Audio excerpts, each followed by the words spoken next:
Hello, this is Subaru. Today I have come to you with a truly amazing concept, which is principle of inclusion and exclusion. So in this today lecture, I'm talking about principle of inclusion and exclusion and dearrangement.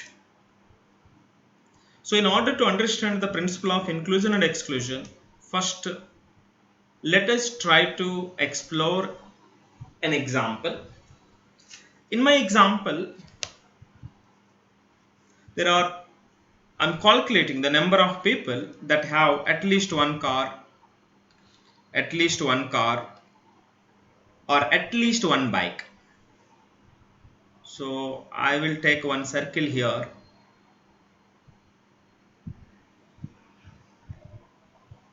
The number of people that have at least one car or at least one bike. So can be found easily, everybody knows, by taking number of people who own a car, adding the number of people that have a bike. In this process, the common part means the number of people who have both is overlapped. So when you subtract the overlapping part of two cases, that is subtracting the number of people who have both, will give us number of people who have at least one car or at least one bike. So in this case, if you take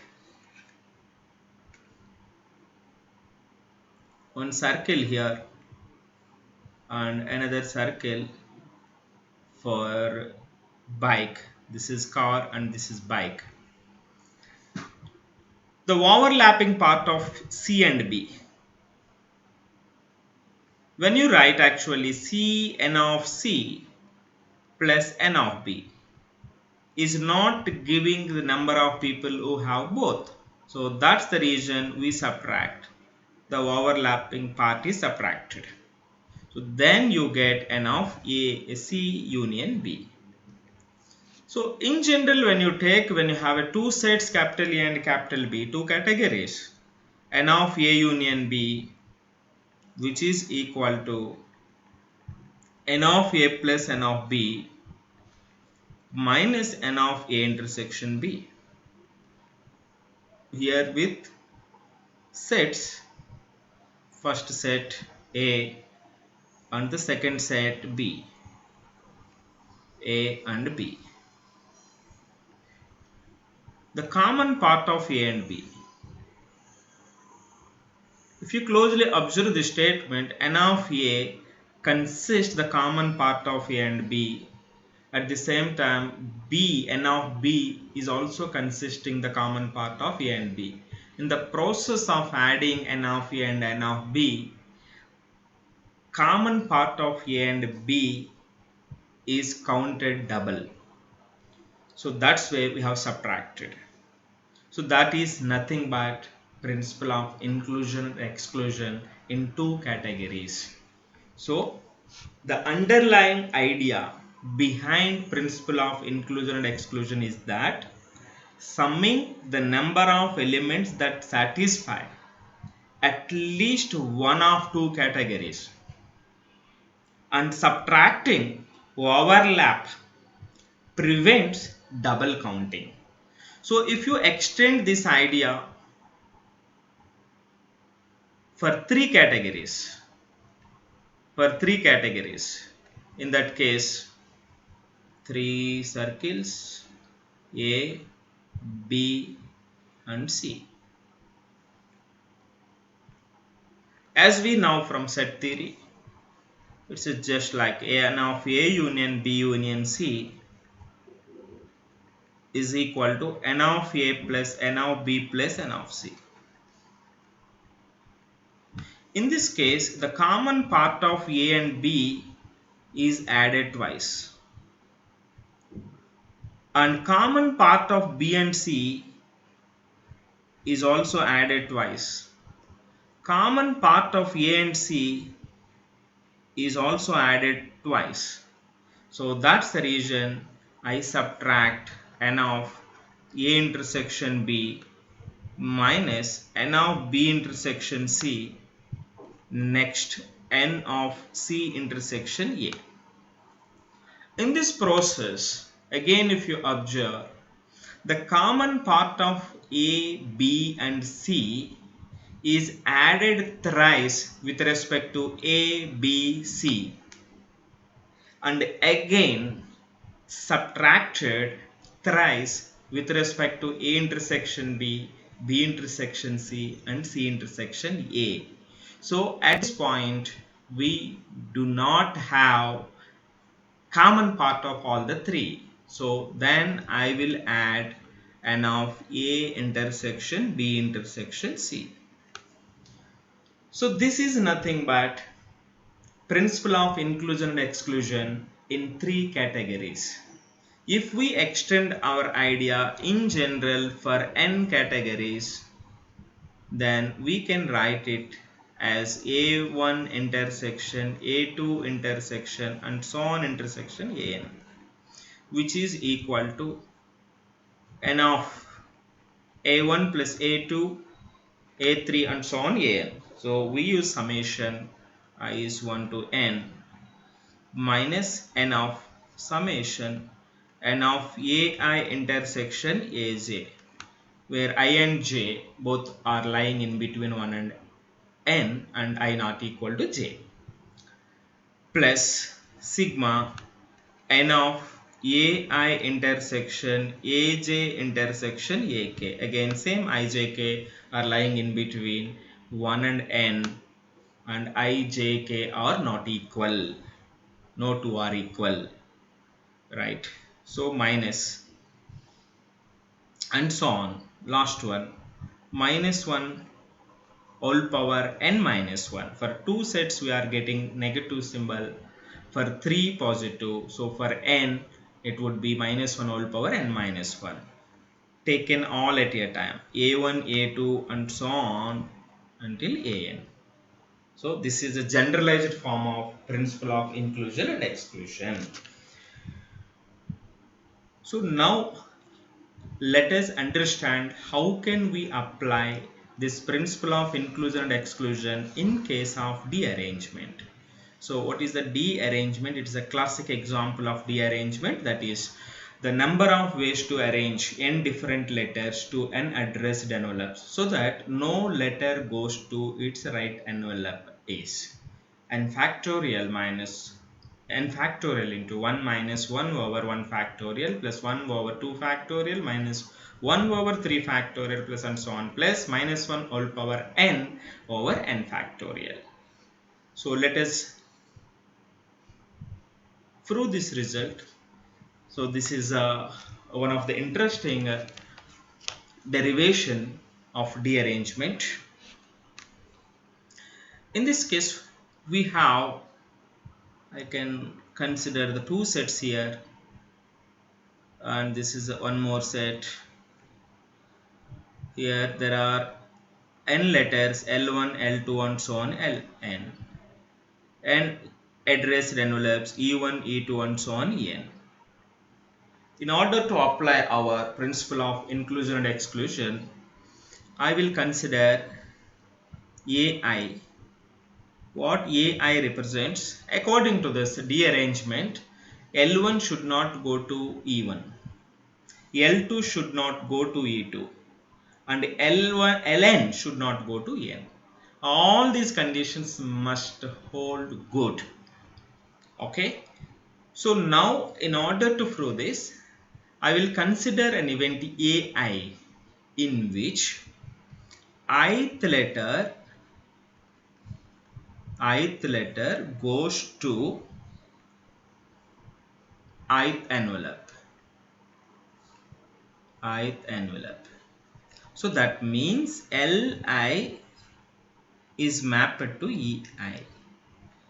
So I is running from 1 to n. I can extend this idea for all letters and all envelopes. So that means A1 represents L1 goes to E1. A2 represent L2 goes to E2.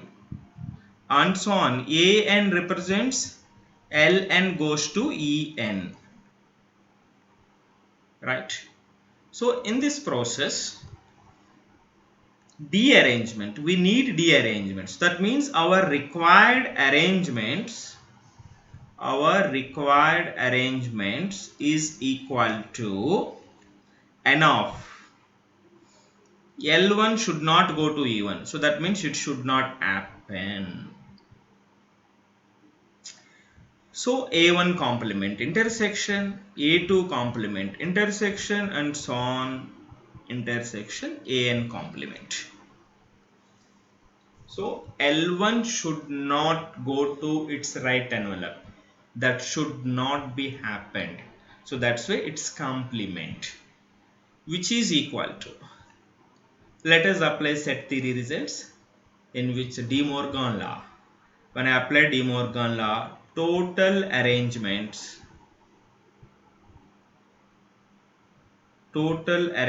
minus n of A1 union, A2 union, and so on union AN. In this process, total arrangements. So total arrangement means arranging n letters and n addressed envelopes. That is n factorial. Minus, this is equal to, as we know, sigma n of I is running from 1 to n, minus sigma n of ai intersection aj, where I and j are lying in between n and I not equal to j, plus sigma n of ai intersection aj intersection ak, again I, j, k are lying in between 1 and n, no two are equal, minus and so on, plus minus 1 whole power n minus 1 n of a1 intersection a2 intersection and so on intersection an, which is equal to, when I write arrangements, minus, what does it mean? In the summation, suppose n of a1. What is the meaning of n of a1? In n of a1, L1 went to E1. So that means L1 is already mapped. We have no role to map L1. So now we can arrange all remaining. So how many ways can you arrange all the remaining? All remaining can be arranged in n factorial ways. Similarly, it happens with n of a2 also. So how many cases involved in the summation? N cases. I write it as nc1 n minus 1 factorial. Minus into minus plus. Coming to the second case, first possibility n of a1 intersection a2.